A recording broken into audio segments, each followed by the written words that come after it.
আসসালামু আলাইকুম রহমতুল্লাহ। প্রিয় এসএসসি পরীক্ষার্থী 2025 মমিন টিউটোরিয়ালে তোমাদেরকে স্বাগতম। আমি মোহাম্মদ মমিনুল ইসলাম। তোমাদের রসায়নে তোমরা জানো যে তোমাদের রসায়ন যে পরীক্ষাটা হয় বোর্ড পরীক্ষায় এসএসসি পরীক্ষায়, তো সেখানে 8টি সৃজনশীল প্রশ্ন থাকে, যার মধ্যে তোমাদের 5টি উত্তর করতে হয়, মানে 5×10=50 নম্বর।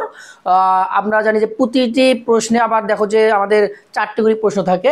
ক নম্বরে হচ্ছে জ্ঞানমূলক, খ নম্বরে হচ্ছে অনুধাবন, গ নম্বরে হচ্ছে প্রয়োগমূলক, আর ঘ নম্বরে আমাদের থাকে হচ্ছে উচ্চতর দক্ষতা।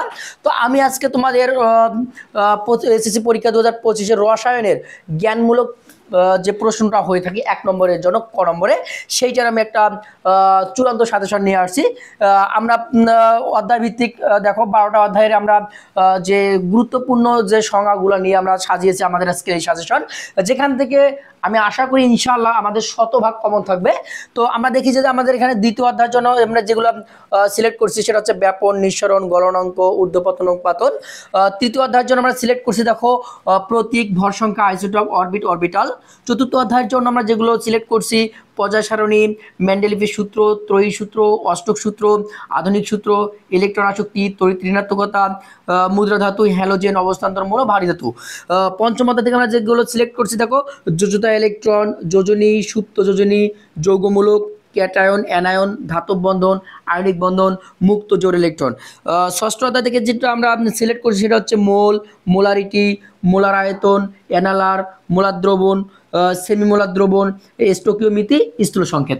সপ্তম অধ্যায়ের যে আমরা সংজ্ঞাগুলো সিলেক্ট করছি দেখো সেটা হচ্ছে উপমুখী বিক্রিয়া, তাপ উৎপত্তি, তাপহারী বিক্রিয়া, জারণ সংখ্যা, মরিচার সংকেত, সমানুকরণ বিক্রিয়া।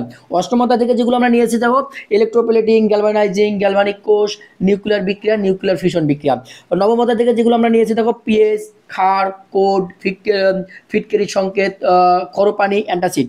দশম অধ্যায় থেকে আমরা নিয়েছি হচ্ছে আকরিক, খনিজমল, বিগলক, ম্যাগমা, ব্রোঞ্জ, ওলিয়াম, ভস্মীকরণ। 11 অধ্যায় থেকে আমরা নিয়েছি দেখো রেকটিফাইড স্পিরিট, ফরমালিন, অ্যালকোহল, জীবাশ্ম জ্বালানি, জৈব অ্যাসিড, সমগোত্রীয় শ্রেণী।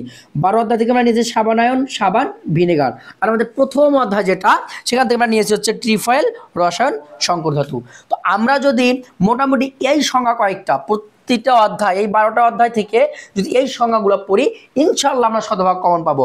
আমরা জানি যে আমাদের 8টা অধ্যায় আমরা জানি অনেকেই যে এখানে যে আমাদের সৃজনশীল প্রশ্নগুলো হয়, সিকিউ প্রশ্নগুলো হয়, সেখানে আমরা কয়েকটা অধ্যায় যদি আমরা বেসে পড়ি সেগুলো থেকে আমরা কমন পেয়ে থাকি।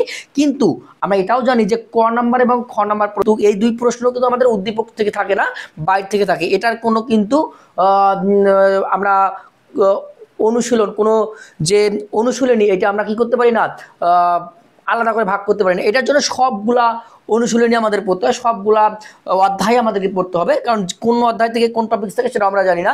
দেখা যায় যে আমাদের 2 অধ্যায় যে সৃজনশীল প্রশ্নটা আছে সেখান থেকে যে আমাদের 1 নম্বর ক নম্বর প্রশ্ন আছে সেটা আমাদের যোগাযোগ থাকতে পারে, আবার প্রথম অধ্যায় থেকে থাকতে পারে, পঞ্চম অধ্যায় থেকে থাকতে পারে।